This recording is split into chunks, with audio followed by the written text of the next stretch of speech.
Pihak Baradae tanggapi foto Brigadir J di klub malam yang dihadirkan oleh Verdi Sambo.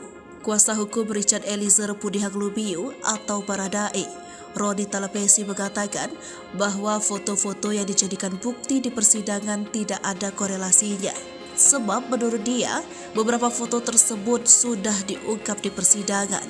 Apalagi menurutnya, bukti yang dihadirkan oleh kubu Verdi Sambo ini harus masuk kepada pembelaan. Ia juga mengatakan kalau foto-foto yang dihadirkan oleh Verdi Sambo itu tidak ada kaitannya. Roni Talapesi juga menyoroti foto yang memperlihatkan Baradae sedang memfogging kamar di salah satu rumah milik Verdi Sambo.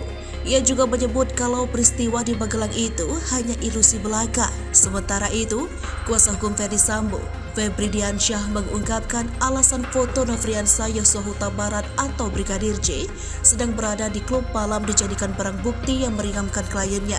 Febri mengatakan dalam pemeriksaan saksi ahli sebelumnya sudah dijelaskan bagaimana kepribadian Brigadir J.